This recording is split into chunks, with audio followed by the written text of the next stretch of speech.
I was in a state of shock. I just couldn't believe that orange man was our president. I just couldn't believe it. Because, like I said, I follow pop culture in our country also, and I just couldn't believe that guy even got that close to being the president of the United States, let alone actually winning it. It's just mind-boggling. I'm still in shock right now.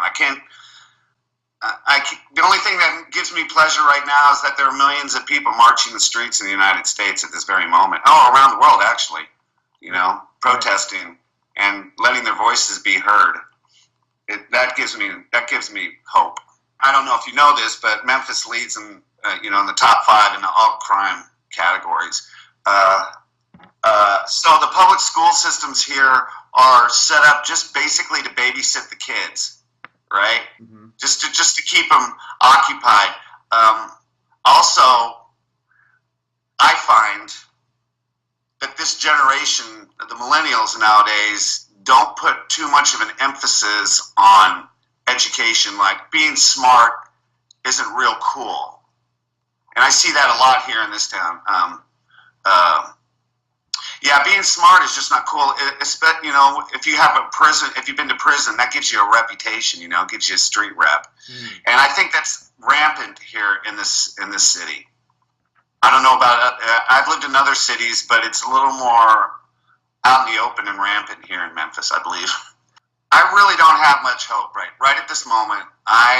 They're going to cut public education funding. They're going to, he's already got orders, executive orders he's ready to sign to get away with regulation on the oil industry and environmental projects. And, I think he's going to adversely affect the economy here in the state. Tennessee isn't a very wealthy state. Mississippi below us is a lot worse off than we are. And that's another thing that kills me about him is the Republicans are upfront about what they're going to do, right? The Democrats, they'll say one thing to your face, but shake hands and make deals behind our backs, right? At least we know where the Republicans, where they're coming from. And it kills me.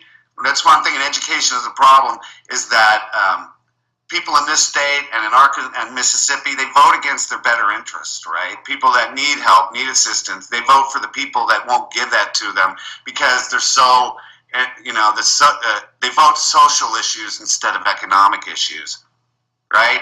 And I think for a long time, the powers that be have been dumbing down Americans and just getting us all involved in consumerism and buying stuff and computers and cell phones so people don't pay attention to what's really going on in our world.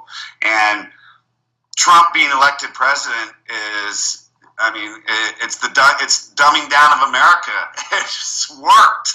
It's freaking worked. It's very frustrating, I don't really see much hope for us or the world right now at this moment. He ran as a populist, right? But he's been an insider his whole life. His whole adult life, he's been an insider. He's been donating to campaigns. He's been working to try to fix laws to help him out in his businesses, right? And, the way his followers still follow him blindly, even though he said he's clearing the swamp, even though he's not using that phrase anymore, he's decided not to use it. And he's filling his cabinet up with people that have been living in the swamp and help keeping the swamp alive, making it environmentally sound forever, right? Like I said, you see glimmers of hope, like millions of people marching the streets today.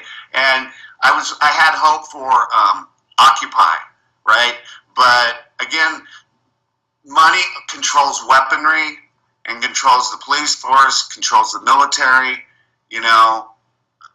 Like I said, you can only control your own environment around you. You can try to go out there and make change work, but with the media the way it is nowadays, how corporations control the media, they can control politics. It's really hard to have hope, Rick. It really is, man.